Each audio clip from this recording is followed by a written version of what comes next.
그래서 1번부터 보시면은요, 거기 보시면은 저기에다 밑줄 치세요. 어디에다 밑줄 치시냐면은 자산을 저가로. 우리 저가의 뜻이 뭐죠? 큰 거예요, 작은 거예요? 작은 거죠. 그래서 저가로 평가하는 이론적인 근거는 2번의 안전성이에요. 안전하게 가기 위해서. 왜냐면 이게 자산이라는 게 금액이 뭐 올라갈 수도 있고 떨어질 수도 있는데, 이게 올라가면은 어떤 문제가 생기냐면, 올라갔다 떨어지게 되면은 가치가 줄어드는 효과가 나타날 수도 있어요, 없어요? 있죠. 그러면은 회사가 위험하잖아요. 네, 그래서 그거를 무슨 성이라 그래요? 안전성. 그 다음에 또 다른 말로 뭐라고도 하냐면, 안전성을 보수주의라고도 해요. 그래서 우리 뭐 내년에 뭐 정치하고도 연관이 조금은 있는데, 그 보수라는 말 있죠. 예, 보수가 안 바뀌는 걸 좋아하는 사람들이 보수들이에요. 그래서 대부분 보면은 강남에 사시는 분들이 보수적인 성향을 갖고 계신 분들이 많아요. 근데 어쩔 수 없어요. 왜냐면 바뀌게 되면 내가 갖고 있는 걸 뺏길 수도 있어요, 없어요? 있죠. 그래서 보수적인 성향이냐, 뭐 진보적인 성향이라 이렇게 얘기하는데, 보수 그러면은 그냥 좀 안전하게 가려고 하는 사람들이다. 이렇게 봐주시면은 될 것 같습니다. 그래서 정답은 2번이세요. 그 다음에 2번은 제가 이거 기억을 좀 하시라고 몇 번 설명드리긴 했었는데, 이거 있었죠. 뭐 있었냐면은 결산할 때 성급 비용, 그 다음에 무슨 수익이요? 선수 수익, 그 다음에 미수 수익, 미지급 비용, 그 다음에 우리 자산이 있고 뭐가 있죠? 차변에 있는 건 무슨 자산이요? 당좌 자산, 대변에 있는 건 유동부채라고 이야기한 적 있었죠. 그래서 요걸 가지고 푸는 겁니다. 그래서 어떻게 푸시냐면은요, 거기에 보시면 성급보험료라고 있죠. 성급보험료에다가 뭐라고 쓰시냐면 자산이라고 쓰세요. 그 다음에 미지급에다가는 뭐라고 쓰세요? 네, 부채라고 쓰세요. 뭐라고 쓰세요? 부채. 그 다음에 저기 선수에다가도 부채. 선수도 부채. 그 다음에 저기 미수에다가 자산. 그래서 요거는 이제 자산 부채로 푸실 수가 있는 건데요. 이렇게 하시면 돼요. 어떻게 하시면 되냐면, 거기 보시면 성급보험료랑 미수임대료가 자산이죠. 그러면 거기 보시면 5만원에 4만원 더하면 얼마 나와요? 5만원에 4만원 하시면 9만원 나와요. 얼마 나와요? 9만원. 그 다음에 보실 게 이제 미지급 이자랑 선수 수익 다 합치면 얼마 나와요? 부채가 4만 8천원 나옵니다. 얼마 나온다고요? 4만 8천원. 그러면 보시면 우리 자산이 많아요? 지금 부채가 많아요? 자산이 많죠. 자산이 많으면 좋은 거예요? 나쁜 거예요? 자산이 재산이라 그랬잖아요. 재산 많으면 좋아요? 나빠요? 아이고, 잠시만요. 큰일 날 뻔했네. 아이고. 그래서 지금 보면 자산이 얼마만큼 더 많냐면 4만 2천원 더 많죠. 그러면은 자산이 많으면 이익이 늘어나는 거예요? 줄어드는 거예요? 늘어나는 겁니다. 그래서 거기 보시면 95만원에서 얼마 늘어나는 거예요? 4만 2천원. 그래서 얼마 나와요? 99만 2천원. 그래서 정답은 몇 번이요? 1번. 이렇게 푸는 게 제일 쉬워요. 그리고 헷갈리시면 컨트롤 F로 성급이라고 치시면 나와요, 안 나와요? 나와요. 그렇게 보는 것도 하나의 방법입니다. 그래서 참고하시고요. 그 다음에 3번. 저기에다 밑줄 좀 쳐주세요. 어디에다 밑줄 치시냐면은 저기 저가법. 우리 공부할 때 저가법 배운 적 있어요, 없어요? 있죠. 네, 재고자산 무슨 손실이요? 재고자산 평가손실. 무슨 손실이요? 재고자산. 평가손실은 무슨 법 쓴다? 저가법 쓴다라고 배운 적 있지요. 그래서 정답은 3번이에요. 저가법은 유가증권이 아니고 무슨 자산이세요? 재고자산. 그런 것도 참고하시고. 그 다음에 또 다음 거 보시면은요. 자, 4번. 부채로 분류할 수 없는 거죠? 이런 거는 그냥 컨트롤 뭐 하세요? F 하세요. 컨트롤 뭐요? F. 그러면은 정답은 3번 나올 겁니다. 미교부 주식 배당금은 컨트롤 F로 찾으시면 자본 조정 쪽에 있을 거예요. 그래서 이런 거 나오면 머리로 풀지 마시고 그냥 컨트롤 뭐 하세요? F 하세요. 그게 가장 찾기 편할 겁니다. 네, 3번에 3번. 저가법은 유가증권 아니고 무슨 자산만이요? 재고자산. 그 다음에 또 다음 거 보면은요. 거기 보시면 5번 영업의 비용이죠? 요것도 그냥 컨트롤 뭘로 하세요? F로 하세요. 그래서 컨트롤 F로 하시면은 3번 나옵니다. 매도 가능 증권 평가 손실은 기타 뭐 나와요? 포괄, 손익, 누계액 나와요. 그래서 얘는 어디라 그랬어요? 자본. 요거 잘 나옵니다. 시험 문제. 참고하시고요. 그 다음에 6번 보시면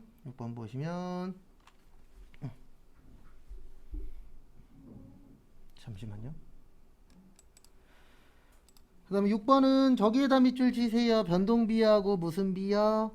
고정비. 그래서 변동비하고 고정비 나오면 꼭 요거 기억하세요. 총변동비는 증가, 단위당 변동비는 뭐요? 일정. 총고정비 일정, 단위당 고정비 감소, 조업도가 뭐 할 때요? 증가할 때. 그래서 거기 또 보도록 하겠습니다. 거기 보시면은요.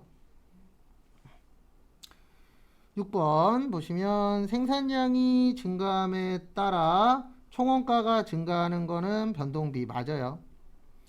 그 다음에 2번 생산량의 증가과는 관계없이 총원가가 뭐 한 거예요? 일정한 거. 그거 무슨 비예요? 고정비 맞죠? 그 다음에 3번 생산량의 증가과는 뭐 하대요? 관계가 없이 단위당 변동비는 뭐 하죠? 일정하죠. 그래서 맞아요? 틀려요? 맞아요. 그 다음에 4번 단위당 고정비는 뭐 하대요? 일정하대요. 여기 보면 단위당 고정비 뭐 하죠? 감소하죠. 그래서 정답 몇 번이요? 4번. 그래서 제가 그랬잖아요. 원가회계가 제일 할만할 거라고. 근데 딴 것 때문이 아니고 원가회계가 그나마 외운 거하고 비슷하게 많이 나와요. 그 다음에 7번 보시면은요. 제조원가에 포함되지 않는 거죠? 정답 1번 광고선전비. 왜냐면 여기 잠깐 보세요. 우리 프로그램에다가 아무 날짜 한 다음에 여기에다 광고라고 치면 광고에는 5가 없어요. 몇만 있어요? 6하고 8. 그래서 정답 몇 번이요? 1번. 왜냐면 우리가 광고를 하는 이유가 뭐 하기 위해서 하는 거죠? 물건을 판매하기 위해서 하는 거죠. 그래서 500번 때는 광고 선전비가 없습니다. 그래서 정답 몇 번이요? 1번. 그 다음에 8번에 답 먼저 불러드리면 4번이에요. 그래서 총이 되네. 개별 원가 계산은 뭐 한 거요? 비싼 거. 그 다음에 종합 원가 계산은 뭐 한 거요? 싼 거. 그 다음에 다품종 소량 무슨 생산이요? 주문 생산. 그 다음에 소품종 무슨 생산이요? 대량 생산. 작업 지시서, 제조 지시서, 작업 원가표. 공정하고 완성품 무슨 양? 환산량. 제조 간접비의 배부가 뭐하다? 중요하다. 무슨 제공품이요? 기말 제공품. 그래서 정답은 몇 번이 되는 거세요? 그래서 4번이 되는 겁니다. 제조 간접비. 왜냐면 두 가지의 차이점 물어봤잖아요. 그래서 8번의 정답 몇 번이요? 4번. 얘 때문에 그래요. 요거 제조간접비. 그 다음에 9번은 별표 3개 치세요. 요거는 이제 회계 때는 거의 없었던 건데 회계에도 나온 적이 한 번인가 두 번 있고 세무에는 좀 잘 내는 문제입니다. 일단 거기 보시면은 간접 재료비 얼마 있었죠? 5만 원. 간접 노무비 3만 원. 간접 경비 얼마요? 2만 원. 우리 제조 간접비를 어떻게 구하냐면은 초반에 한 두 번 정도 적어 드린 적 있어요. 직접 재료비, 직접 노무비, 직접 경비, 그다음 무슨 간접비요? 제조 간접비. 그래서 재료비 얼마예요? 5만 원. 그다음에 노무비 얼마죠? 3만 원. 그 다음에 간접 경비 얼마예요? 2만 원. 그래서 얼마 돼요? 아이고 죄송합니다. 이런 제조 간접비를 잘못 적었네. 간접 재료비, 간접 노무비, 간접 경비. 죄송합니다. 제가 아까 적어드린 건 저거였어요. 뭐냐면은 단기 총제조원가 잘못 적었네요. 그래서 얼마 나오냐면은 10만 원 나와요. 얼마 나와요? 10만 원. 예, 요게 실제예요. 뭐라고요? 실제. 그 다음에 5,000원 무슨 배부했대요? 과소 배부. 네, 저는 이 문제 참고로 싫어해요. 왜냐면 제가 그 1점 차이로 떨어진 적이 있었다 그랬죠. 그게 요거예요. 그러니까 10만 원에 지금 5,000원까지 구했죠. 그러면 답은 10만 5,000원 아니면 얼마예요? 9만 5,000원이죠. 네, 거기서 찍었죠. 찍은 게 뭐 한 거예요? 틀렸어. 네. 항상 실제 기준이에요. 누구 기준이라고요? 실제. 소자가 무슨 소자죠? 작을 소자죠. 그러면 실제보다 5,000원 적으면 얼마 되는 거예요? 9만 5,000원. 그래서 정답은 몇 번이요? 4번. 항상 누구 기준이라고요? 실제 기준으로 보는 거예요. 그래서 실제보다 크면 과대. 대자가 무슨 대자죠? 네, 클 대자예요. 그 다음에 실제보다 작으면 뭐라고요? 과소. 근데 소자가 무슨 소자예요? 작을 소자. 근데 누구보다 크고 작은 거라고요? 실제예요. 기준은 항상 누구라고요? 실제. 그런 거 주의하시고. 그 다음에 10번 요거 어렵습니다. 정답은 2번이에요. 제조간접비 계정의 감소. 일단 작업 폐물이 뭔지 먼저 설명을 드릴게요. 작업 폐물은 뭐냐면은요. 작업하다가 남은 건데 팔 수 있는 걸 작업 폐물이라고 해요. 그래서 대표적인 게 뭐냐면 목재 회사의 톱밥. 그래서 톱밥 같은 거 이렇게 따로 해서 갖다 파시는 분들이 있어요. 어디에다 갖다 파냐면 양조장 이런데. 예, 계란 닭 그런 애들 잘 크라고 밑에다 톱밥 같은 거 깔아 주거든요. 오리 농장이나 이런 데에다가. 근데 실질적으로 목재 회사에서는 이거 필요 없어요. 맞죠? 왜냐면 목재 회사에서는 나무가 필요한 거지 톱밥이 필요한 건 아니죠. 근데 이 톱밥을 팔아요. 왜냐면 이걸 사다가 쓰시는 분들이 있기 때문에. 그 다음에 쇠 관련 회사의 남은 쇠. 그러니까 우리가 쇠를 대부분 잘라서 쓰잖아요. 그러면 잘라서 쓰다 보면은 간혹 가다가 그 우리 회사에선 필요 없는 남는 것들이 있어요, 없어요? 있죠. 그거 안 버리잖아요. 모아놔요. 모아놨다 고물상이나 이런 데에다 모아죠? 팔죠. 그걸 뭐라 그래요? 작업 폐물이라 그래요. 그래서 우리 회사에서는 필요가 없지만 다른 회사에서는 쓸 수 있는 거. 요거를 작업 뭐라 그런다고요? 폐물이라고 합니다. 그럼 작업 폐물의 특징은 팔 수 있어요. 뭐 할 수 있다고요? 팔 수 있습니다. 그러면 우리가 이거를 팔았을 때 특징이 있어요. 무슨 특징이 있냐면은 팔았을 때 이제 수익이 생기잖아요. 그러면 우리가 돈을 벌었을 때 쓰는 방법은 크게 두 가지가 있어요. 하나는 수익을 늘리는 거예요. 그 다음에 또 하나는 비용을 뭐 하는 거예요? 줄이는 거예요. 이 두 가지가 같은 결과를 갖고 옵니다. 왜냐면 수익이 늘어나거나 비용이 줄어들면은 이익이 어떻게 되죠? 늘어나죠. 그래서 우리가 돈을 받았을 때에 처리하는 방법은 크게 두 가지가 있어요. 수익을 늘려버리던가 아니면 비용에서 뭐 하던가 빼던가. 결과값은 뭐 하니까요? 똑같으니까. 그래서 우리 회계에서는 제조간접비에서 빼라고 되어 있어요. 그래서 정답 몇 번이요? 2번. 이건 어렵습니다. 왜냐면 그렇게 자주 나오는 문제는 아니세요. 참고하시고요.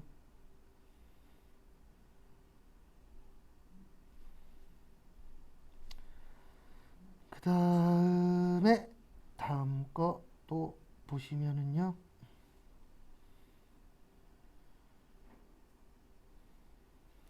그래서 보시면 11번 부가가치세 과세 대상이 되는 경우죠. 일단 답 먼저 불러드릴게요. 정답은 2번. 그리고 이거 나올 때마다 제가 이렇게 적을 겁니다. 어떻게 적냐면은 우리 땅이 있고 건물이 있고 국민주택 규모 초과가 있고 국민주택 규모 이하.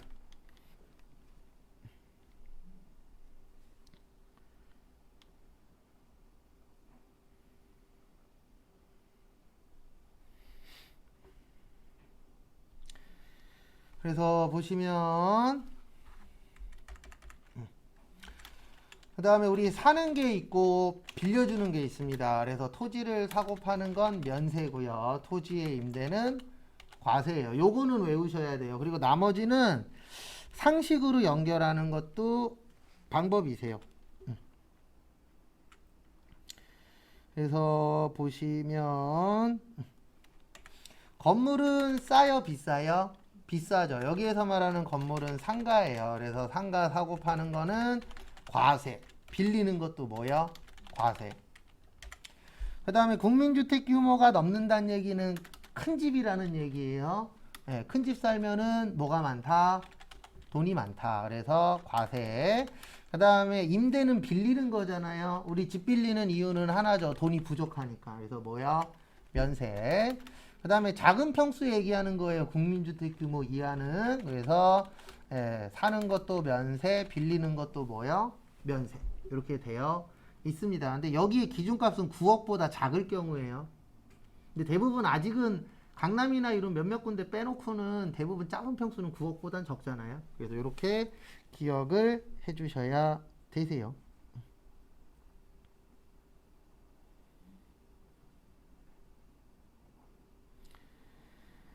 그 다음에 10 몇 번이요? 2번. 그래서 11번의 정답은 2번입니다. 국민주택 규모 초과란 얘기는 돈이 그 평수가 크단 얘기예요. 30평대 이상.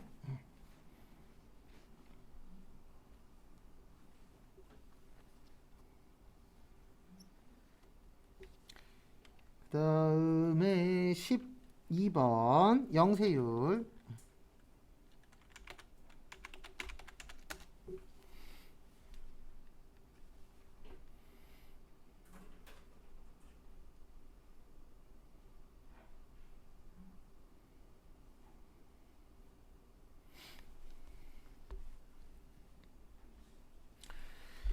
그래서 보시면 영세율은 부가가치세 세율이 몇 프로예요?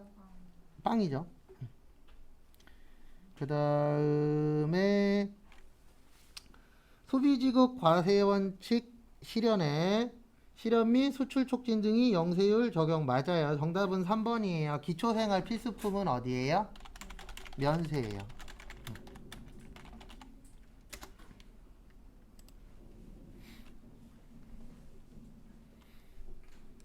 그래서 정답은 몇 번이요? 3번. 그 다음에 13번 보시면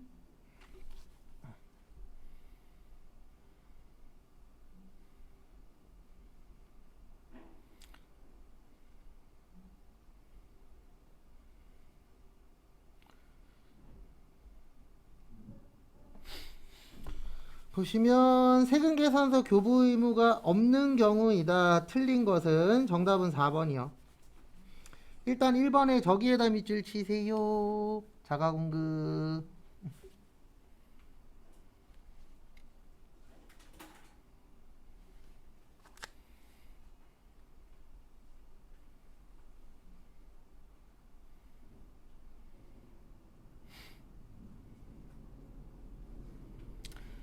그래서 우리 간주 공급에 4가지 있었습니다. 몇 가지 있었어요?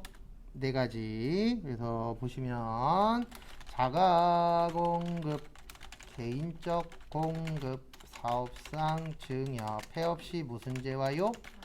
단존재와. 그러면 간주는 진짜 가짜? 가짜. 가짜니까 세금 계산서 발행할 수 없다. 그래서 1번 맞고요. 2번 연세는 계산서였죠? 뭐였어요? 계산서. 그래서 틀렸고요. 그 다음에 3번 간주임대로도 진짜예요? 가짜예요? 네, 가짜죠? 참고하시고. 그 다음에 가짜니까 세금계산서 발행할 필요 없다. 그래서 참고하세요. 그 다음에 정답은 그래서 몇 번이라고요? 4번. 영세 같은 경우엔 영세율 세금계산서 있죠? 요거 은근 잘 나와요. 이거는 전산회계 1급에도 잘 나옵니다. 그래서 영세 나오면 무슨 세금계산서 꼭 기억해 주세요. 영세율 세금계산서 꼭 기억하시고.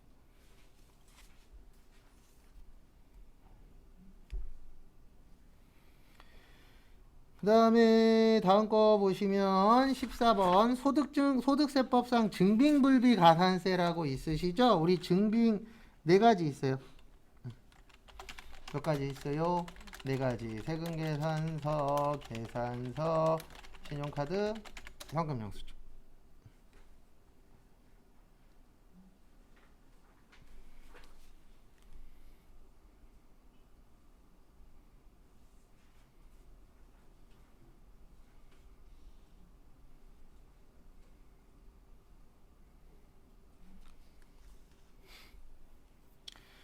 그래서 정답은 몇 번이냐면 2번이에요. 10만원이 아니고 10만원이 아니고 저거예요. 얼마냐면은 3만원이에요. 그래서 정답은 몇 번이요? 2번. 옛날에 10만원이었어요. 지금은 얼마라고요? 3만원. 그리고 거기 3번처럼 100분의 2만큼 가산세 냅니다. 국가에서 항상 기준을 만들어 놓고 안 지키면 뭐 더 내라 그래요?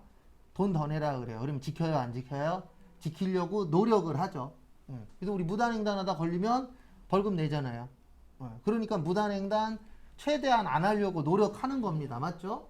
근데 무단횡단해도 괜찮대. 그러면 아마 도로들 볼만 할걸요? 무단횡단하는 사람들 많을 거니까. 근데 이제 돈 내야 되니까.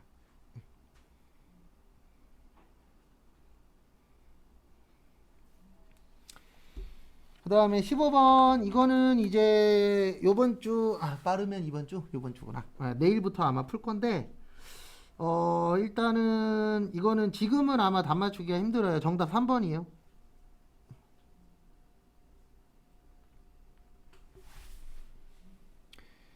그래서 보시면 1번 경로우대자에 대한 의료비는 전액공제인데 전액공제는 이렇게 되어 있어요. 본인 그 다음에 경로자, 여기에서 말하는 경로자는 65세 이상, 그 다음에 장애인, 그 다음에 난임시술인데 이건 외울 필요는 없어요. 프로그램 들어가면 있습니다.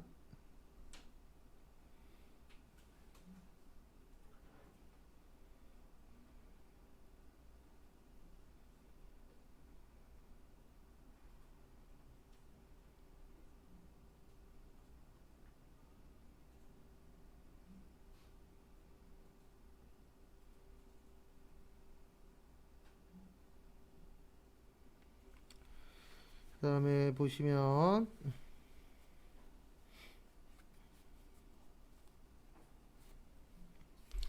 15번에 2번 교환이죠. 요거는 부양가족에 대한 국외교육비는 교육비 공제에 적용을 받을 수 없다. 유일하게 국외는 누구만 가능하다고요?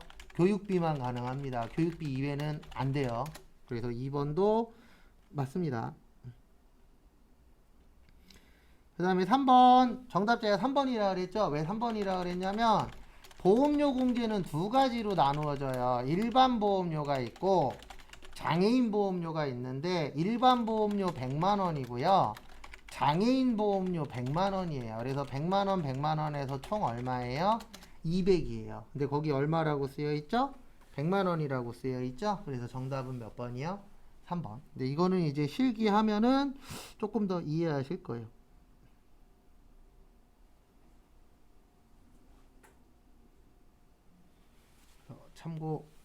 참고하시고요. 그 다음에 저기 1시까지 1시가 아니죠. 3시까지 시간 드릴 테니까 16번부터 30번까지 푸십시오. 제 답 잘못 불러드렸네요. 정답은 1번이에요. 전액 공제된다. 네, 옳은 거죠. 그래서 정답은 몇 번이요? 1번. 제가 3번이라 그랬나요? 네, 답은 1번이에요. 15번에. 감사합니다. 그 다음에 16번부터 30번까지 3시까지 풀어보세요.